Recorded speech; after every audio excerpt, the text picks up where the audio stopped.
Hello everyone. आज इस video में हम देखेंगे डब्ल्यूएसएम, यूएलएम और एलएसएम में डिफरेंस क्या है with the help of a small example. हमने एक बीम को कंसीडर किया है, इसमें 4000 न्यूटन का एक लोड लगा हुआ है। तो इससे हम इसको रेफरेंस मान के हम तीनों में डिफरेंस देखते हैं। पहले हम डब्ल्यूएसएम में देखते हैं। डब्ल्यूएसएम में हमने देखा था कि जो स्ट्रेस है वो विद इन इलास्टिक लिमिट तक ही हम उसको कंसीडर करते हैं। इस ग्राफ में मैंने आपको पहले भी ऐसे ही सेम ग्राफ बना के समझाया था। तो यहाँ पे जो स्ट्रेस का फार्मूला हो जाता है वो हो जाता है लोड अपॉन एरिया। ये तो आपको पता होगा, सॉम में आपने पढ़ा होगा। नहीं पढ़ा तो तब भी आपको यहाँ से एक फार्मूला मिल जाता है।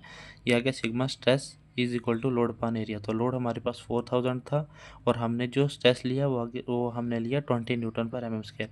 तो इधर से हमारे पास जो एरिया की वैल्यू निकलती है वो 200 एम एम स्क्वायर मिलती है। और जहाँ पे जो यूएलएम मेथड है, यूएलएम में हम जो स्ट्रेस है उसको हम कंप्लीट कंसीडर कर रहे थे। इस ग्राफ में मैंने आपको समझाया भी था कि अल्टीमेट के इक्वल ही स्ट्रेस को हम उसको कंसीडर कर रहे थे। तो with the help of this value हमने सेम एग्जांपल को हमने फिक्स रखा है, लोड को फिक्स रखा है। तो 4000 डिवाइड बाई 100। तो यहाँ पे हमारे पास यूएलएम का जो एरिया है with the help of ULM method वो हमारे पास आ जाता है 40 एम एम स्क्वायर।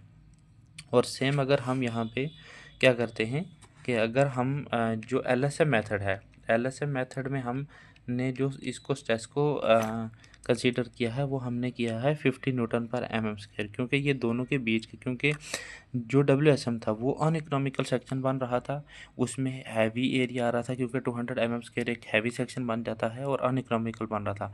इसकी वजह से हम इसको ऐसे कॉमन यूज़ नहीं करते।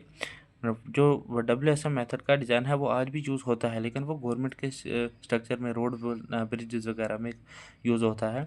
और जो यूएलएम है, यूएलएम का एक सिलेंडर सेक्शन बन जाता है क्योंकि इसका एरिया एज़ कम्पेयर टू इसकी लेंथ अगर हम कोई बीम लेंगे तो 40 एम एम स्क्वायर बहुत, उसका जो सेक्शन है बहुत कम हो जाता है, वो एक सिलेंडर की शेप का बन जाता है, समथिंग लाइक दिस। तो इसका एरिया एरिया कम हो जाता है। एरिया कम होगा तो इसकी इसकी स्टेबिलिटी कम होगी। अगर एरिया इसका कम हो जाएगा तो इसकी स्टेबिलिटी जो है वो भी कम हो जाएगी बहुत ज़्यादा। इसकी वजह से हमने यूएलएम मेथड को रिजेक्ट कर दिया। और इन दोनों के बीच का जो एक सोल्यूशन हमने निकाला वो निकाला एलएसएम मेथड से, लिमिट स्टेट मेथड से।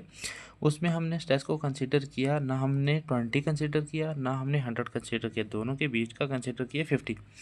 तो फॉर एग्जांपल हम अगर इसको 50 कंसीडर कर रहे हैं तो सेम लोड की से हमारे पास जो एरिया निकल के आ रहा है वो आ रहा है 80 एम एम स्क्वायर। तो with the help of this example आपको ये बहुत अच्छे से समझ आ गया होगा कि लोड हम अगर फिक्स रखते हैं और स्ट्रेस की वैल्यू चेंज करते हैं तो यहाँ से हमें बिल्कुल क्लियर समझ आ रहा है कि यूएलएम मेथड को हमने क्यों रिजेक्ट किया है और एलएसएम मेथड एक इकोनॉमिकल मेथड है। और जो डब्ल्यूएसएम मेथड है ये यूज़ होता है आज भी, बट इसका जो सेक्शन बनते हैं वो बहुत हैवी बनते हैं। आप यहाँ से डिफरेंस देख सकते हो कि एलएसएम मेथड को हम यूज़ कर रहे हैं उसमें अगर 80 एम एम स्क्वायर आ रहा है तो डब्ल्यूएसएम में 200 एम एम स्क्वायर आ रहा है, तो ये बहुत हैवी सेक्शन बन जाता है। तो इसकी वजह से हमने इस मेथड को आज हम यूज़ करते हैं डब्ल्यूएसएम में, लेकिन retaining wall, heavy structure, bridges वगैरह में, वाटर टैंक, ओवरहेड टैंक बनाने के लिए यूएलएम मेथड को तो हमने इसको रिजेक्ट कर दिया हुआ है। और एलएसएम मेथड जो हम अभी इसकी स्टडी कर रहे हैं। आई होप आपको इस एग्जांपल से अच्छे से समझ आ गया होगा तीनों में difference. Thank you so much. अगर आपको मेरी वीडियो अच्छी लगे तो लाइक, शेयर और सब्सक्राइब कर दें। Thank you.